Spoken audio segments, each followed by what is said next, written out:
The sun rises over a remote, windswept beach. Palm trees sway, waves crash, and a group of strangers, hungry, sunburned, and plotting, begin another day in paradise. For more than 2 decades, Survivor has been the ultimate test of endurance, cunning, and social strategy. The premise is simple: outwit, outplay, outlast, and you'll walk away with $1 million. It's a promise that has lured hundreds of contestants to the farthest corners of the globe, each one dreaming of a life-changing payday. But as the torches are snuffed and the jury votes are counted, there's a truth lurking in the shadows, a reality that every winner must face when the cameras stop rolling and the confetti settles. The Survivor $1 million dream is, in many ways, a mirage.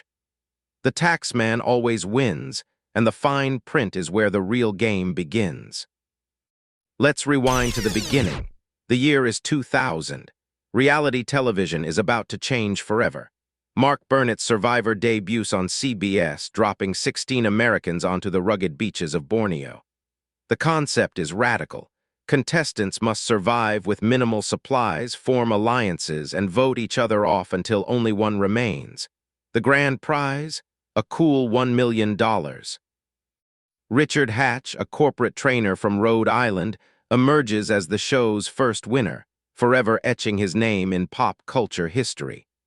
But even as Hatch celebrates, the seeds of a cautionary tale are sown, one that will haunt not just him, but every Survivor winner who follows. The $1 million prize is the show's beating heart, the carrot that dangles before every contestant as they endure starvation, betrayal, and the relentless elements. For viewers, it's a fantasy: instant wealth, a new house, freedom from debt, maybe even early retirement. For contestants, it's a beacon of hope, a reason to push through the darkest nights and the most brutal blindsides. Yet, as Survivor's history has shown, the journey from tribal council to financial freedom is anything but straightforward. Richard Hatch's story is the perfect place to start. After outmaneuvering his competitors with a then-revolutionary alliance strategy, Hatch became the original sole survivor. But his victory would soon become a cautionary tale for reality TV winners everywhere. In the months following his win, Hatch failed to pay taxes on his $1 million prize. The IRS, never one to miss a payday, took notice. In 2006, Hatch was convicted of tax evasion and sentenced to 51 months in federal prison. The headlines were brutal: Survivor winner outwitted by IRS.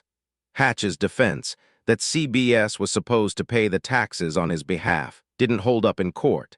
The lesson was clear: the taxman doesn't care how you won your money, only that you pay your share. But Hatch's saga is just the most dramatic example of a reality that every Survivor winner faces. In the United States, game show winnings are considered ordinary income, taxed at the highest applicable rate. That means the $1 million prize is subject to federal income tax, state income tax if applicable, and sometimes even local taxes. The IRS doesn't care if you earned your money in a boardroom, a coal mine, or by eating bugs on national television. If you win, you pay. Let's break down the numbers. In 2000, when Hatch won, the top federal tax rate was 39.6%. Rhode Island, his home state, also levied a state income tax. By the time the IRS and the state were done, Hatch's take-home pay would have been closer to $600,000, assuming he paid his taxes, which, of course, he didn't. Fast forward to today, and the numbers haven't changed much. The top federal tax rate hovers around 37%, and most states take their cut as well. For a winner living in California or New York, where state income taxes can exceed 10%, the total tax bill can approach or even surpass 50% of the prize. That $1 million check, it's more like $500,000 to $600,000 after taxes. A life-changing sum, to be sure, but a far cry from the headline figure. The process is as relentless as the game itself. When a contestant wins Survivor, CBS issues a Form 1099 MISC, reporting the full $1 million as income to the IRS. There's no withholding, no taxes are taken out up front. It's up to the winner to set aside enough to cover their tax bill when April 15 rolls around. For some, the temptation to spend or invest the money before paying taxes is overwhelming. For others, the complexity of the tax code leads to confusion and mistakes. The IRS, however, is never confused. Fail to pay, and you'll face penalties, interest, and in extreme cases, criminal charges. Over the years, Survivor has crowned dozens of winners, each with their own story, their own dreams, and their own brush with the taxman. Tina Wesson, the winner of Survivor, the Australian outback, used her winnings to pay off her mortgage and support her family. She was careful, she later said, to set aside enough for taxes before spending a dime. "I knew the IRS would come calling," she told reporters. "I wasn't about to end up like Richard." Ethan Zone, who won Survivor, Africa, used his prize to start a charity, grassroots soccer, and to fund his battle against cancer. Zone, too, was meticulous about taxes, working with financial advisors to ensure he stayed on the right side of the law. But not every winner is so prepared. Jenna Moraska, who won Survivor, the Amazon, was just 21 years old when she took home the $1 million prize. In interviews, she described the whirlwind of attention, the sudden influx of money, and the pressure to make smart decisions. "It's overwhelming," she said. "You go from having nothing to having $1 million and everyone wants a piece of you. Taxes are just one more thing you have to figure out." Moraska, like many winners, sought professional help to navigate the maze of tax law and financial planning. The taxman's reach extends beyond the United States. Survivor has been adapted in dozens of countries, each with its own tax laws and prize structures. In Australia, for example, game show winnings are generally tax-free, thanks to a quirk in the country's tax code. Rob Dixon, the winner of the first Australian Survivor in 2002, was able to keep his entire prize. In the United Kingdom, where the show aired briefly, winnings were also tax-free. But in countries like South Africa and the Philippines, the government takes a significant cut, often 30% or more. The dream of instant wealth is universal, but the reality is shaped by the fine print of local tax law. Back in the United States, the tax implications of Survivor's prize have become a rite of passage for winners. Tom Westman, the heroic firefighter who won Survivor, Palau, described the moment he realized how much he'd owe in taxes as sobering. "You think you're set for life," he said, "but then you see the numbers and it's like, wow, half of it is gone before you even touch it."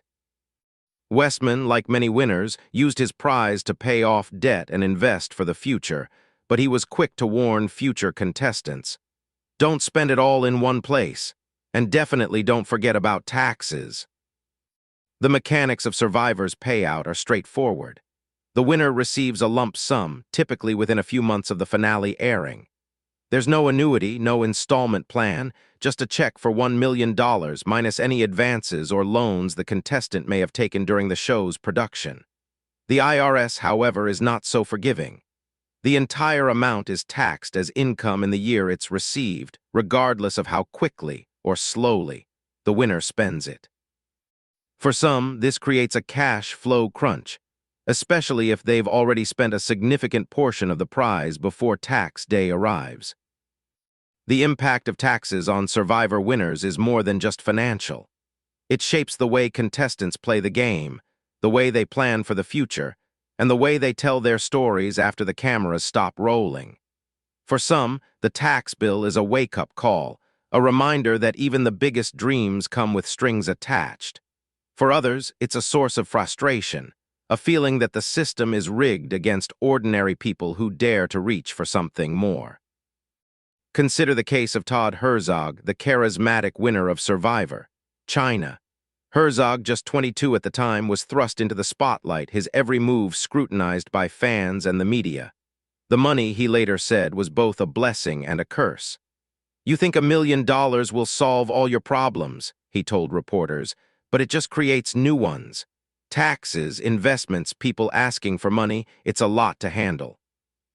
Herzog's story took a darker turn in the years after his win, as he struggled with addiction and personal challenges. The money, he said, didn't make him happy. If anything, it made things more complicated. Other winners have echoed Herzog's sentiments. Bob Crowley, the oldest winner in Survivor history, used his prize to fund educational programs and support his family. But he was quick to point out that the $1 million prize is not what it seems. "After taxes, you're not a millionaire," he said. "You're comfortable, but you're not set for life." Crowley's advice to future winners: get a good accountant and don't quit your day job just yet. The psychological impact of sudden wealth is a recurring theme among Survivor winners. For some, the money brings freedom and opportunity. For others, it brings stress, anxiety, and a sense of isolation. Vesipia Towery, the first African-American winner of Survivor, described the experience as surreal. "You go from being just another person to being a millionaire overnight," she said. "But then you realize that everyone wants something from you, and the government takes a big chunk. It's a lot to process." The taxman's shadow looms large over every Survivor finale. As the jury votes are read and the winner is crowned, there's a moment of pure joy, a sense that anything is possible. But as the confetti falls and the cameras fade, reality sets in. The $1 million prize is a symbol, a promise, a dream. But it's also a contract, a legal obligation, a line item on a tax return. The IRS doesn't care about alliances, immunity idols, or blindside votes. It cares about revenue, and Survivor's winners are no exception. The show's producers are well aware of the tax implications. In the early seasons, contestants were given little guidance about the financial realities of winning. But after Hatch's highly publicized legal troubles, CBS began providing winners with access to financial advisors and tax professionals. The goal is to ensure that every winner understands their obligations and avoids the pitfalls that ensnared the show's first champion. Still, the responsibility ultimately falls on the winner. The IRS doesn't accept ignorance as an excuse. The stories of Survivor's winners are as diverse as the castaways themselves. Some use their winnings to pay off debt, buy homes, or fund charitable causes. Others invest for the future, start businesses, or travel the world. A few, like Sandra Diaz-Twine, the only two-time winner in Survivor history, have parlayed their success into careers as reality TV personalities. But for all of them, the taxman is a constant companion, a reminder that even the greatest victories come with a price. Sandra's story is particularly instructive. After winning Survivor, Pearl Islands, and Survivor, Heroes versus Villains, Diaz-Twine became a legend in the Survivor community. But she was quick to point out that her $2 million prizes were not as life-changing as viewers might think. "After taxes, it's not as much as people imagine," she said. "It's enough to make a difference, but you still have to be smart about it." Diaz-Twine used her winnings to support her family and invest in her future, but she never lost sight of the realities of the tax code. The impact of taxes on Survivor's prize has become a running joke among contestants and fans. Jeff Probst, the show's longtime host, often teases finalists about the $1 million check, knowing full well that the IRS will take a hefty slice. In interviews, Probst has acknowledged the role that taxes play in shaping the winner's experience.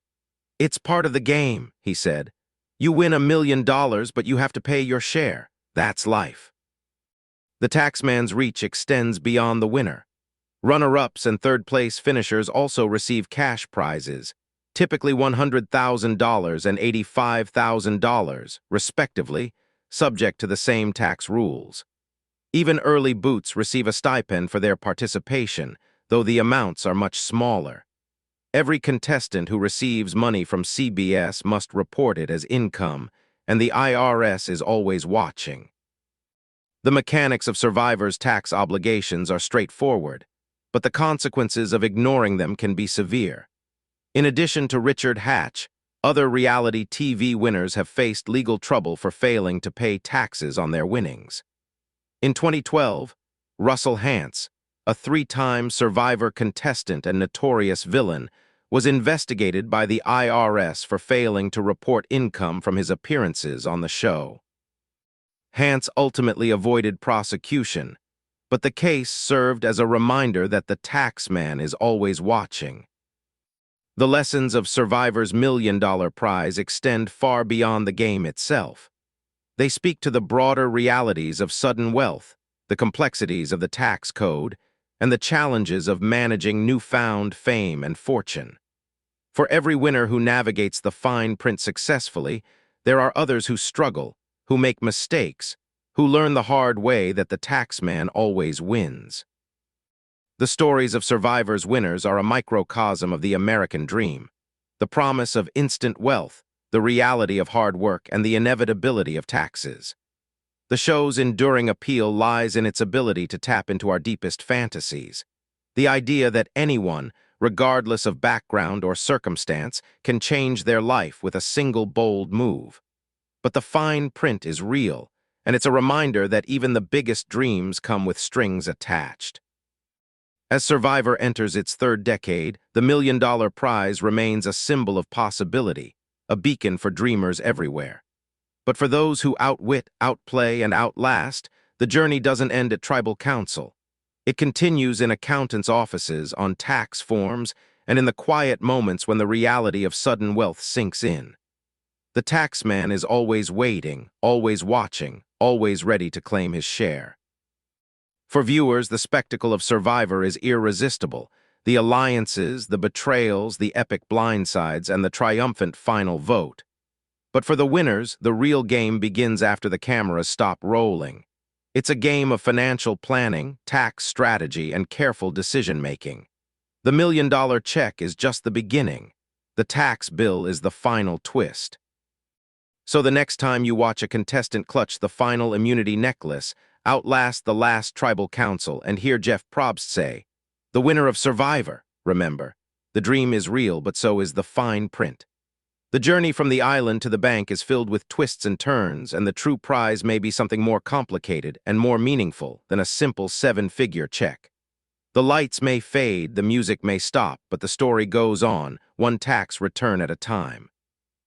The legacy of Survivor's $1 million prize is a testament to the power of dreams and the inevitability of reality. For every winner who stands atop the mountain, there's a taxman waiting at the bottom, ready to collect his due. The game is never truly over. The taxman always wins.